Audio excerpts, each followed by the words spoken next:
Lanjut ke pertanyaan kelima nih Pak, Bu. Mikir aja secara logika, biaya tukang bangunan aja nggak cukup untuk bangun rumah, apalagi buat beli materialnya. Mana mungkin, 800.000 dapat beli rumah, Pak. Kita tadi sudah saya jawab. 800.000 itu jenis angsuran suka-suka. Jadi di Koperumnas itu memberi peluang kepada saudara kita yang memang pendapatannya nggak menentu, kadang-kadang dapat 1,5 juta per bulan, kadang-kadang dapat 3 juta, kadang-kadang dapat 900.000 dan kadang-kadang dapat 800.000. Nah, bagi yang pas dapat 800.000 kita bisa angsur karena kita boleh minimum 800.000. Tapi bukan selamanya. Kalau selamanya 800.000 nanti dapat rumahnya lambat, ya. Bayangkan kalau 200 juta dibagi 800.000 nggak 12 tahun lagi, ya, bisa 15 tahun atau 20 tahun. Nah, 800.000 ini kalau kita pendapatannya bulan ini 800, bulan depan ada 2 juta, kasihkan 2 juta, ada 1 juta, kasihkan 1 juta. Jadi nanti dalam waktu 2 tahun diakumulasi sudah mencapai nggak 80%.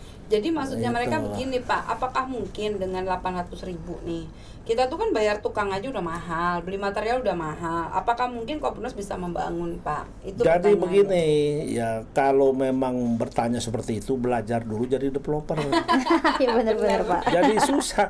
Kalau saya menjelaskan dan dia ini bukan seorang developer, ya nggak ngerti-ngerti. Ya, oleh sebab itu developer itu ada ilmunya, ya. Pertama dia harus beli tanah. Iya Pak. Yang kedua dia harus mengurus perizinan perumahan ke Pemda, kabupaten kota. Betul. Ketiga dia harus membangun PSU. Tahu nggak PSU? Prasarana Sarana Utilitas. Iya. Itu adalah jalan dan taman-taman yang sudah diwajibkan oleh pemerintah daerah. Sekitar 40% Sekitar 40% dari luas tanah yang dibeli oleh developer. Dan yang selanjutnya membangun rumahnya dan infrastrukturnya, yaitu jalan dan struktur bangunan. Ya. Kemudian yang kelima, kita dipasarkan melalui marketing e-commerce. Ya. Nah itu, jadi kuasai dulu ilmu itu, baru bicara bisa nggak 800.000? Nah kalau ya bisa dong kalau sama Pak Dirut ya. Masa enggak? Ya karena semuanya sudah ada diatur dalam RAP. Yang kedua juga kita pakai kontraktor ya Pak, karena kita developer, tidak membangun sendiri. Jadi saya beritahu supaya jangan ada pertanyaan-pertanyaan yang enggak rasional ya. Jadi begini, Pak. Taruhlah 800.000.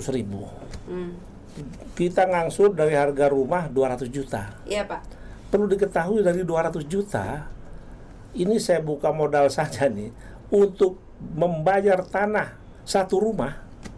Kalau tanahnya kapling 60 berarti tanah 60 meter, itu jatuhnya sudah ada izin, sudah sertifikat HGB, dan sudah siap bangun, itu tanahnya saja dinilai 35 juta. Nah, kemudian untuk membangun rumahnya dan infrastruktur, itu bisa 3 juta per meter kali 36, 108 juta. 108 juta ditambah 35 juta sudah berapa? Kemudian untuk marketing, untuk legalitas dan lain sebagainya, jatuh maksimum sekitar 170 juta. Sedangkan kita jual 200 juta, kita masih punya untung 20 sampai 30 juta per rumah. Yes, betul. Itulah realistis daripada pembangunan kita. Tapi kalau Koperumnas menjual rumahnya hanya 100 juta, nah itu namanya Pak Kuda cerita itu gambling. Nah, itu namanya penipuan. Saya katakan penipuan. Ya, karena nggak mungkin, nggak realistis kan. Tapi kalau 200 juta, Koperumnas ada untung. Jadi Koperumnas ini pedagang rumah harus untung, walaupun untungnya tidak besar. Nah itu. Oke, silakan Mbak Sarah. Oke, lanjut pertanyaan selanjutnya.